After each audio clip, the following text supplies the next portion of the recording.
Beri nama pedang ini Naga Puspa.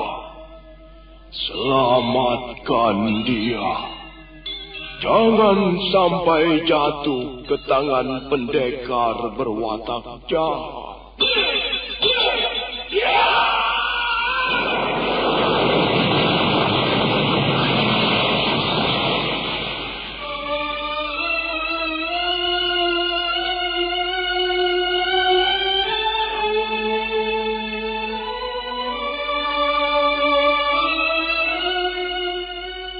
Tutur Tinula.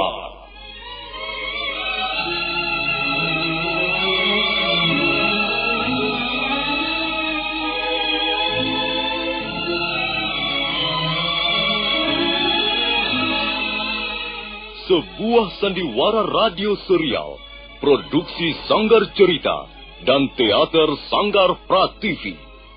Sebuah kisah dengan latar belakang sejarah runtuhnya Singasari dan berdirinya Kerajaan Majapahit.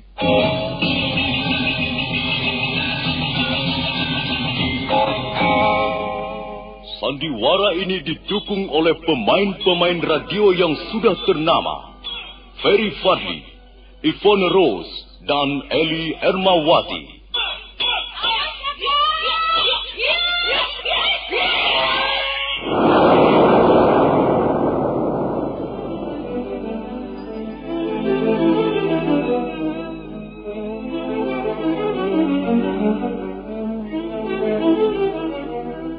Cerita ini ditulis dan diolah oleh S. Tijab, hiasan musik dan sutradara C.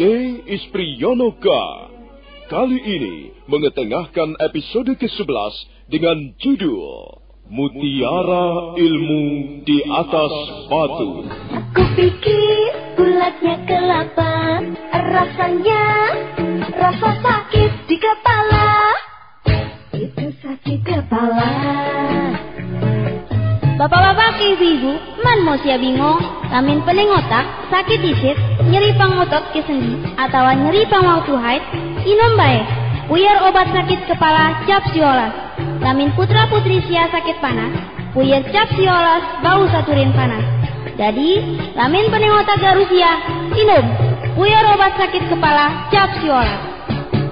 Puyer obat sakit kepala cap 19. Puyer obat sakit kepala cap 19. Produksi PT Irawan Jaya Agung Surabaya. Baca aturan pakai. Jika sakit berlanjut, hubungi dokter.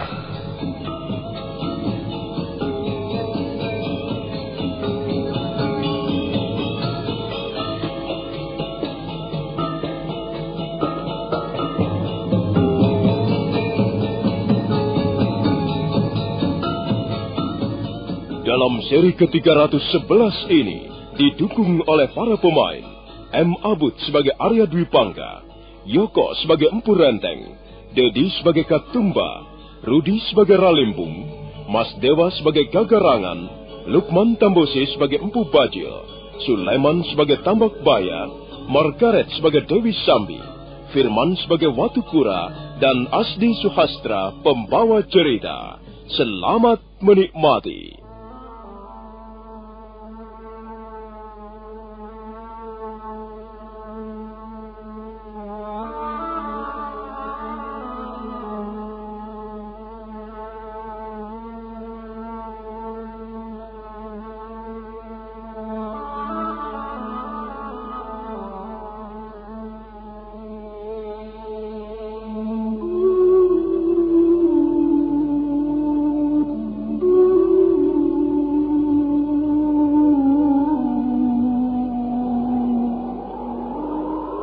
Laki-laki berpakaian lusuh muncul dari balik semak belukar. Dia muncul sambil mengucapkan bait-bait syair yang indah.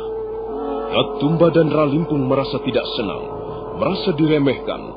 Kemudian mereka mengejek laki-laki berpakaian lusuh yang baru saja melantunkan bait-bait syairnya.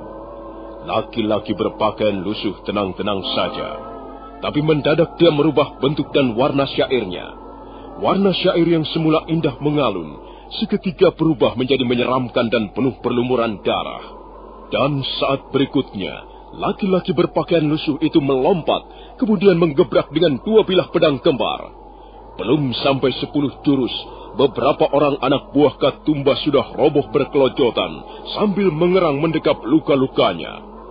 Katumba segera membawa anak buahnya kabur dari tempat itu. Empu Renteng merasa sangat berterima kasih sekali, dan nampaknya dia lebih mempercayai laki-laki berpakaian lusuh ini. Kalau Tuan Renteng setuju, saya akan membawa Tuan ke tempat seorang tabib sakti. Tempat itu memang cukup jauh dari sini, tapi harapan Tuan untuk bisa sembuh lebih besar. Nampaknya saya bisa mempercayai kata-kata Tuan. Oh ya, siapakah nama Tuan? Laki-laki berpakaian lusuh tidak segera menjawab. Dia hanya tersenyum, kemudian beranjak pergi sambil memberikan isyarat agar Empu Renteng mengikutinya. Dan mereka pun meninggalkan tempat itu bersama-sama.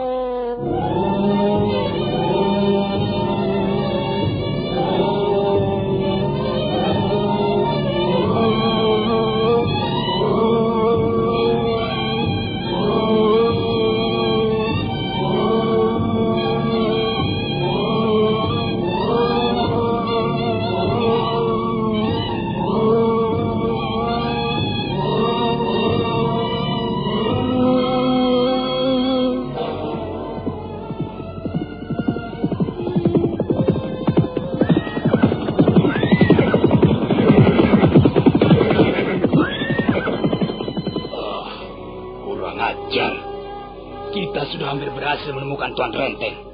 Tapi mendadak, laki-laki berpakaian lusuh itu ikut campur. Jelas laki-laki itu berkemampuan tinggi, Katumba. Belum sampai 10 jurus, 4 orang teman kita sudah terbunuh. Orang itu muncul bagaikan siluman saja, seperti dedemit.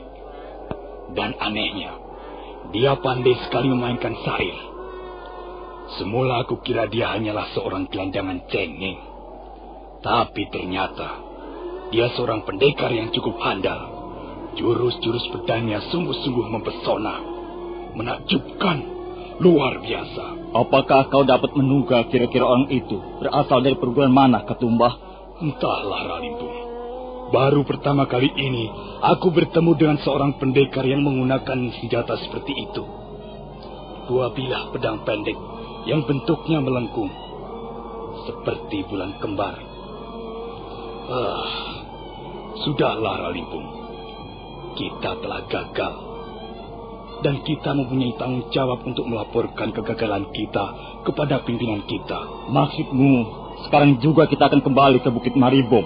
Ya, kita kembali ke Bukit Maribom. Ayo jalan. Ayo jalan. Kita kembali ke Bukit Maribom. Ya.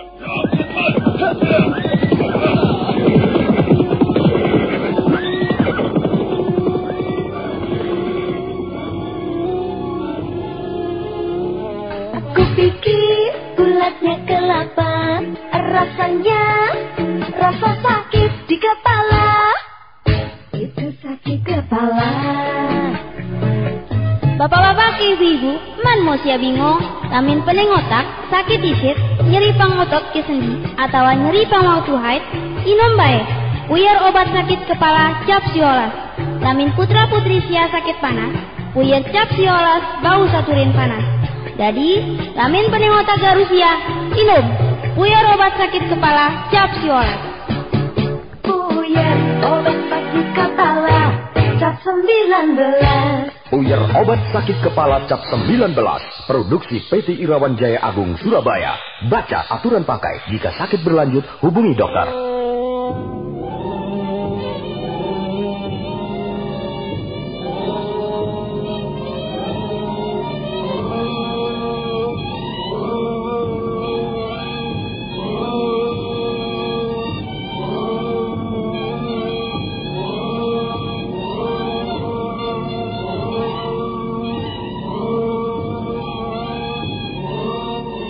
Katumba dan Gagarangan segera membawa orang-orangnya meninggalkan desa Kajar.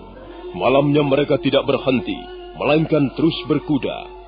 Menjelang pagi hari, mereka sudah tiba di kaki Bukit Maribom.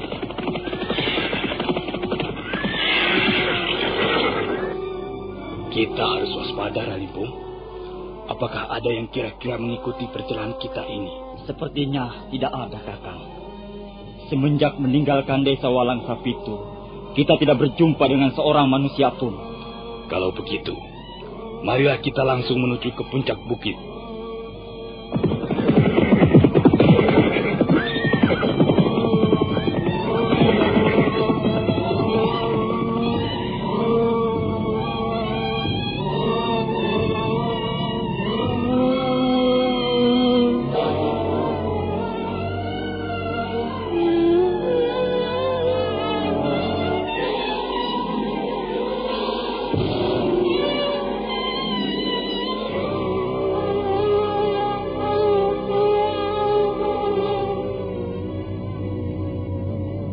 Bukit Maribong terletak di kaki Gunung Lamongan. Bukit itu cukup tinggi, kira-kira 2 kali lebih tinggi dibandingkan bukit-bukit lain yang berada di sekitarnya, seperti Bukit Wayang, Bukit Jagatnata, Bukit Karenu, ataupun Bukit Lelep. Letak Bukit Maribong memang sangat bagus untuk dijadikan sarang persembunyian. Di tempat itulah sekarang ini Empu Bajil dan Dewi Sambi menghimpun orang-orangnya, menghimpun kekuatan untuk mengacau pemerintah Majapahit. Empu Bajil membangun sebuah pondok kayu yang cukup besar dan tinggal di situ bersama Dewi Sambi bagaikan pasangan suami istri. Di pagi yang cerah itu, Empu Bajil, Dewi Sambi, Tambak Baya dan Gagarangan sedang berbincang-bincang di serambi pondok ketika Katumba dan Ralimpung datang bersama-sama.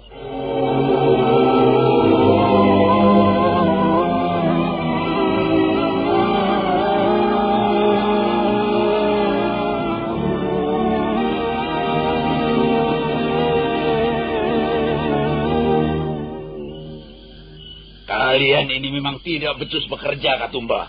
Dan kau, Ralimpung. Apa gunanya kalian membawa orang sebanyak itu? Kalau akhirnya dapat dibuat malu oleh seorang pendekar gelandangan. Maaf, Kakang Gagarangan. Kami memang telah gagal. Apa yang bisa kalian laporkan selain kegagalan? Maaf, Kakang. Ini memang kesalahan kami. Apa yang bisa kalian lakukan selain mengakui kesalahan? Itu tidak penting, Katumba. Kalian berdua adalah orang-orang kepercayaan kami. Orang-orang terdekat kami. Lain kali kalian jangan sampai membuat kami malu di depan Tuanku Bajil dan Dewi Sambi. Sudahlah, Gagarangan. Kukira mereka sudah bekerja dengan cukup baik. Ya, sudah hampir 1 bulan penuh mereka meninggalkan Bukit Maribong. Biarkan kali ini mereka gagal. Tapi jangan ulangi lagi pada kesempatan lain. Kau dengar itu, Katumba? Ralimpung. Iya, Kakang Tambabaya. Kami mendengarnya. Lain kali kami berjanji tidak akan gagal lagi. Baiklah. Sekarang kalian berdua istirahat dulu. Tapi ingat, kalian masih harus menyelesaikan tugas yang sama. Ialah menemukan sahabatku Empu Renteng. Nah, dengar baik-baik, Katumba dan kau, Ralimpung. Kalau lain kali kalian masih juga gagal, lebih baik kalian tidak usah kembali ke Bukit Maribong. Dan kalian harus berusaha untuk tidak berjumpa dengan kami. Sebab kami tidak akan mengampunimu lagi. Iya, Tuanku Dewi. Kami akan memperhatikan peringatan ini. Setelah Katumba dan Ralimpung pergi, Empu Bajil mengajak teman-temannya membicarakan perihal kelompok mereka yang sudah kurang lebih 3 bulan mendiami puncak Bukit Maribong. Aku mempunyai rencana demikian, Tambak Baya. Ya, bagaimana Tuanku Bajil? Sekalipun kita hidup sebagai buron, sebagai pelarian, kita tidak akan tinggal diam. Jumlah kita sekarang sudah semakin banyak. Benar, Tuan. Jumlah kita sekarang tidak kurang dari 700 orang. Ya, 700 orang. 700 orang manusia berkumpul di puncak Bukit Maribong. Dan mereka semuanya adalah orang-orang yang sakit hati.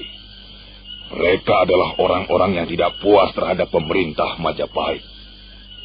Khususnya aku sendiri, pimpinan kalian. Aku adalah orang yang pertama yang merasa tidak puas, yang menaruh kebencian sampai ke tulang sumsumku terhadap pemerintah Majapahit. Karena itu tidak ada keinginanku yang lain sekarang ini, kecuali membuat pemerintah Majapahit menjadi kacau balau. Pokoknya aku akan membuat negeri ini gelisah sepanjang siang ataupun malam. Biarlah dia Sanggrama Wijaya berikut para pembantunya tidak bisa tidur nyenyak, tidak bisa makan dengan enak, dan tidak bisa istirahat dengan nyaman. Kita akan terus mengganggu mereka. Itulah cita-cita kita bersama sekarang ini. Cita-cita kita yang utama dan harus segera dilaksanakan. Kau tadi mengatakan bahwa kau sudah mempunyai rencana, Kakang Bajil. Dapatkah kami mendengar rencanamu itu? Begini, Sambi. Aku tidak akan bekerja tanggung-tanggung. Kita sudah dicap sebagai pelarian. Karena itu kita tidak akan merubah cara hidup kita tanpa ragu-ragu. Kalau dulu kita pernah tinggal di Istana Kediri sebagai orang-orang kepercayaan raja, maka sekarang kita tinggal di Istana Bukit Maribong sebagai pimpinan-pimpinan perampok jalanan. Mulai sekarang kita menjadi para perampok, gerombolan penyamun, kelompok begal, gerombolan pencuri dan maling, gerombolan penjahat yang tidak segan-segan berbuat kejam. Marilah, kita buat udara yang bergetar di seluruh Majapahit ini menjadi pengap oleh rasa kekhawatiran. Marilah kita goreskan tinta berdarah di sepanjang jalan menuju kota Majapahit. Kalau memang hal itu benar-benar kita laksanakan, aku yakin pemerintah Majapahit akan kerepotan, Tuanku Bajil. Dengar, Tambak Baya. Ya. Mengapa hal ini kita tidak laksanakan? Jelas, kita akan melaksanakannya. Aku sekarang bukan sedang omong besar. Aku membenci pemerintah Majapahit berikut orang-orangnya. Karena itu aku akan merongrong kekuasaan mereka dari atas Bukit Maribong ini. Apapun yang kita kerjakan, harus selalu mempunyai tujuan merongrong kewibawaan pemerintah Majapahit. Lain tidak ada. Pokoknya kita harus bisa menjadi duri dalam daging bagi Majapahit. Kita harus bisa menjadi kerikil-kerikil tajam bagi Majapahit. Kita harus bisa menjadi uap beracun bagi udara yang mengambang di atas bumi Majapahit. Nah, sekarang lihatlah. Empu Bajil kemudian mengeluarkan sebuah gulungan rontal. Di atas rontal itu tergambar sebuah peta yang cukup jelas. Oh, untuk apakah peta ini, Kakang Bajil? Coba perhatikan. Kita sekarang berada di sini, di Bukit Maribong. Nah, dari bukit ini kita bisa menuruni lereng. Kemudian kita akan sampai di sebuah jalanan yang menghubungkan Majapahit dengan daerah-daerah lain. Lihatlah. Dari sini Majapahit bisa menjalin hubungan dengan kerajaan Jenggala, Sanggariti, ataupun Belambangan. Majapahit sekarang merupakan induk kerajaan paling besar di pantai timur Pulau Japa ini. Dan setiap saat datang utusan-utusan dari raja bawahan ke Majapahit untuk membayar upeti ataupun pajak bumi. Nah, utusan-utusan dari negara bawahan itulah yang menjadi sasaran kita. Kita cegat mereka di tempat ini atau di tempat yang lain, dan kita rampas barang-barangnya. Kemudian kita bunuh utusan-utusan itu. Kita harus bertindak kejam agar supaya Majapahit senantiasa membuka matanya.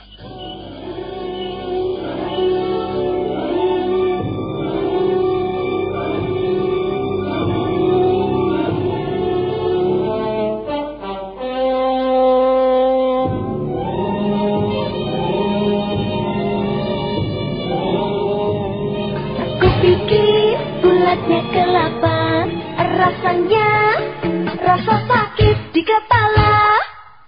Itu sakit kepala. Bapak-bapak, ibu-ibu, man mau sia bingung, lamin pening otak, sakit disit, nyeri pangotot ke sendi, atau nyeri pangwaktu haid, inom bae. Puyar obat sakit kepala cap siolas. Lamin putra-putri sia sakit panas, puyar cap siolas bau saturin panas.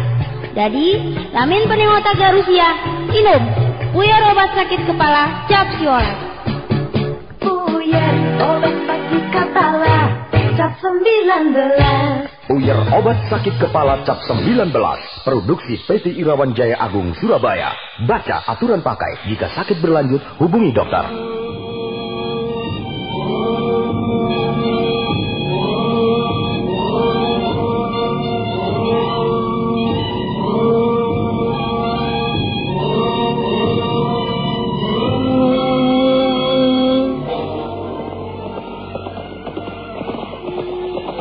Maka demikianlah, Empu Bajil dan kaki tangannya segera menjalankan rencananya yang keji dan jahat, dengan tujuan untuk merongrong kewibawaan pemerintah Majapahit. Mereka merampok, merampas, dan menganiaya ataupun membunuh para utusan dari negara bawahan yang ingin berkunjung ke Majapahit. Ya, bunuh saja mereka. Ambil semua barang-barangnya. Bunuh saja. Jangan sampai ada yang meloloskan diri. Ayo bunuh.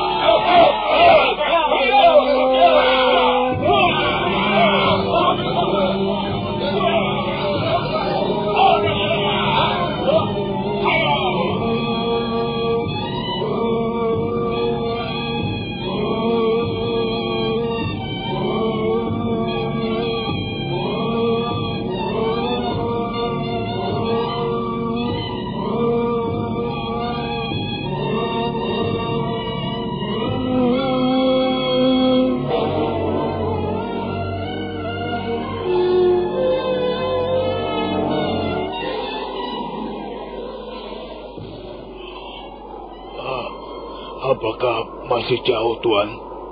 Kalau Tuan Renteng merasa sangat lelah, kita bisa istirahat barang sebentar. Luka-luka saya terasa semakin menyengat, Tuan. Sepertinya Tuan terluka oleh senjata tajam yang ampuh. Iya, benar, Tuan. Saya terluka oleh keris Megalamat milik Ranggalawe. Tempat kediaman guru saya letaknya kurang lebih 20 pal dari sini. Apakah Tuan Renteng masih mampu berjalan? Iya. Saya akan mencobanya, Tuan. Tapi tunggulah sebentar. Sepertinya saya mencium udara laut. Apakah kita sudah dekat dengan daerah pantai, Tuan? Benar, Tuan. Kita sudah dekat dengan daerah pantai. Apakah Tuan sudah mengenal daerah sini? Sepertinya saya pernah mengenalnya. Tapi entah kapan. Tempat kediaman guru saya berada di tepi muara sungai Kapulungan ini. Apakah guru Tuan kira-kira bisa menyembuhkan luka saya? Kita lihat saja nanti, Tuan Renteng. Ada apa, Tuan? Ada yang mengganggu pikiran Tuan? Tidak. Ya, memang sebenarnya ada yang ingin saya ketahui, Tuan. Tapi karena Tuan keberatan, baiklah. Tidak apa-apa. Nanti Tuan Renteng akan tahu semuanya. Tuan Renteng akan segera tahu siapa nama saya, siapa nama guru saya, dan jurus-jurus apa yang telah saya gunakan untuk mengusir orang-orang berkuda itu tadi. Dulu saya pernah bertemu dengan seorang pendekar. Entahlah siapa namanya. Itu sudah lama sekali. Saya sudah hampir melupakannya. Tapi sempat bertarung. Waktu itu kami bertarung di tepi pantai. Dan saya dapat memenangkan pertarungan itu. Tapi kejadian itu sudah lama sekali. Dan saya kira musuh saya itu pun sekarang sudah tidak ada lagi. Saya kira sudah cukup, Tuan. Rasa sakit saya sudah agak berkurang. Marilah kita teruskan perjalanan. Baiklah, mari ikuti saya.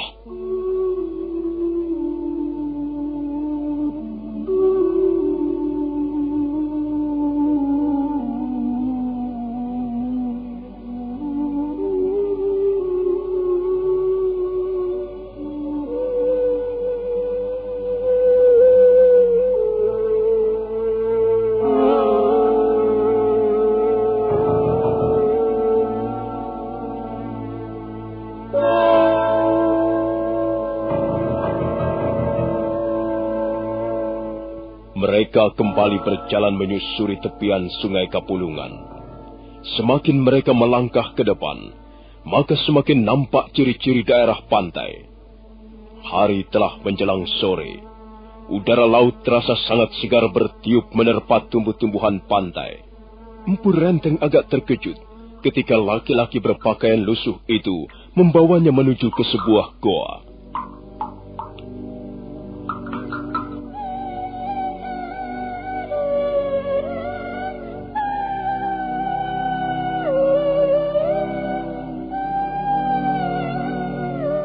Kupikir bulatnya kelapa, rasanya rasa sakit di kepala. Itu sakit kepala. Bapak-bapak, ibu-ibu, man mau sia bingung, lamin pening otak, sakit isit, nyeri pangotot ke sendi, atau nyeri pangwaktu haid, inom bae. Puyar obat sakit kepala cap siolas. Lamin putra-putri sia sakit panas, puyar cap siolas bau saturin panas. Jadi, lamin pening otak garusia, inom. Puyar obat sakit kepala cap siolas.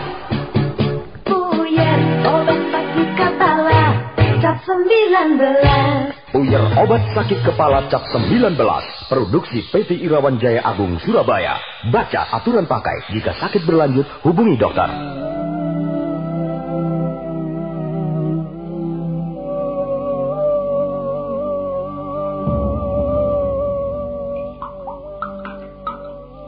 Ada apa, Tuan?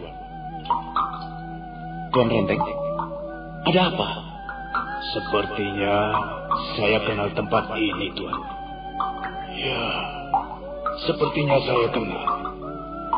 Bukankah tempat ini namanya Pancuran Mungkur? Benar. Tempat ini namanya Pancuran Mungkur. Kaukah itu Arya Dewi Pangga? Kaukah yang datang? Mengapa tidak segera kau ajak tamuku memasuki ruangan goa ini? Hayo, cepat bawa dia kemari, Arya Dewi Pangga. Baik, Guru. Mari, Tuan Renteng. Rupanya Guru sudah mengetahui kehadiran kita.